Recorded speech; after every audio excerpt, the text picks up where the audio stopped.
Back in 2008, when the company that I was working for moved to another state, they offered to let me work from home.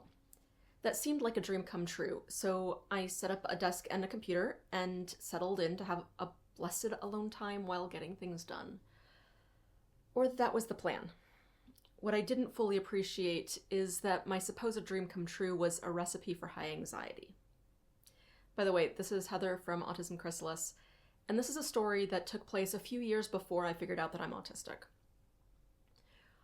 I was looking forward to not having the pressure of eyes on me, of people seeing when I was showing up or walking behind me and looking over my shoulder, but it also meant that I had even less info about how people were perceiving me and what they were thinking about me. And my anxious mind made up all sorts of explanations about what a particular chat comment meant, or why someone took a certain length of time to get back to me, or what they were saying about me in the office, or if my boss would call at an unexpected time, or what he was thinking about me, or if they could tell how much or little work I was getting done, since I was heading towards burnout. And I had no way to conclusively disprove any of those worries. No amount of reassurance made any impact on me, because I explained it all away as just them being polite or following social scripts. Plus, because of the compact layout of my tiny house, the only space for the desk was in the living room, which meant being visible from basically everywhere in the house, which meant that my roommate could see me anytime she opened the door to her bedroom, which I began to dread with a stomach-clenching intensity. Fortunately, she also worked full-time, so I got a few hours a day of blessed release, but every time I heard her car pull up, I ran for my bedroom before she could make it inside, and I shut down. When she was home, I would hide in my room and avoid any possible interaction. And then I felt trapped in my room until I was positive she was asleep late at night, or until she left again the next day. I tried to time it so that I would get food before she got home, but there were times that I didn't, and I went hungry rather than risk passing her in the kitchen. This might have made sense if I were avoiding someone who was toxic, but she wasn't. We had been best friends for years, and I was incredibly comfortable with her. We're still best friends. Fortunately, she didn't take my avoidance badly, and it didn't damage our relationship. But my point is that this wasn't about logic. This was anxiety. As the anxiety got worse, it got harder and harder to leave the house. Every little thing freaked me out more and more, and the genuine sensory stuff and social stuff that really did bother me felt worse and worse. And every time I came home, as I rounded the corner to my block, my eyes would dart to where my roommate parked in front of our house, and if her car was there, my stomach would clench. Some people said that I was overreacting, or blowing things out of proportion, or making up fears, or that it was all in my head. I don't agree with any of that. Even now, even after things are so much different in my life, and I've worked through my anxieties, I think that those are oversimplified labels that other people who don't understand what it's like use to let themselves off the hook for taking the time and energy to understand, and maybe even have empathy. Because these anxieties didn't come from nowhere. They didn't come from an overactive imagination inventing ludicrous scenarios. I actually have been judged and scrutinized and misinterpreted and misperceived and been misunderstood and hurt, both by people that I knew well and by random strangers that I encountered in public, more times than I can possibly count. And it makes sense that my brain would find a way to prevent me from getting hurt again. And anxiety is a very effective tool for preventing me from doing things that in the past have gotten me hurt.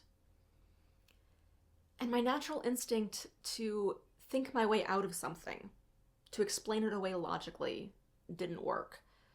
Because the explanations that I came up with, the things that I thought that people were thinking about me, were entirely possible, and were in fact true sometimes. And my anxiety about going into public spaces that were bright and noisy and crowded, well, they really were bright and noisy and crowded, and that hurt. I didn't know about sensory sensitivities at the time. I just knew that I didn't like it, or that I got migraines. how am I supposed to just get over the migraine that I got every time I went to a grocery store? No, the things that people suggested generally didn't help much.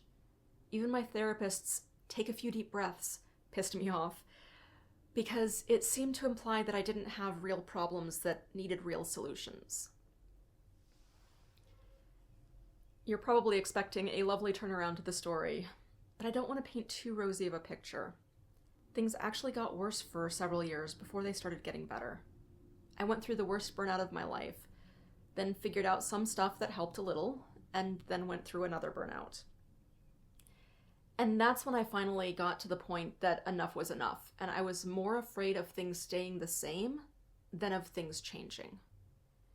It still took several years of trial and error and slogging to get a handle on anxiety and burnout, and to unmask, and to deconstruct my life and create a life that I genuinely love.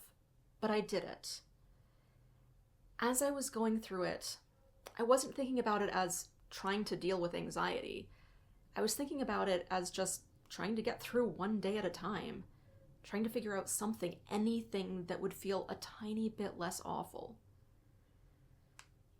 Eventually, as I found things that did work to get the anxieties to subside and applied them more intentionally and more often, it became a bit easier to do more of the things that helped, and that made it a bit easier to do even more of the things that helped me make the life that I want. It was still hard, but it did actually work. Though honestly, my life before was hard too, but this hard was leading to something better. My life now is nothing like it was in 2008. I work from home, again, and now I love it. I stay home when I want to, without guilt or shame, and go out when I want to, and have strategies for dealing with the sensory stuff. I don't care much about what people think of things that don't matter, and I'm a lot better at being able to tell what matters and what doesn't. And I'm a whole lot better at dealing with anxieties when they do come up, so that it's not very intense at all anymore, and doesn't last very long. It took a long time for me to get to this point, but I'm absolutely convinced that it wouldn't have taken nearly as long if I had had someone to show me what would actually work for my AuDHD brain and my highly sensitive nervous system, and my particular flavor of awkward social interactions and misunderstandings, for when it's being perceived that I hate it and not just being scrutinized, for my history of rejection sensitivity, for my uncomfortable combination of people-pleasing and demand avoidance. I'd love to share what I've learned with you, the shortcut. This is why I made the course Anxiety Reduction for Autistics. It's a short 4-week course that distills the principles into a manageable framework and specific strategies that you can use in your own life with your particular flavors of anxieties.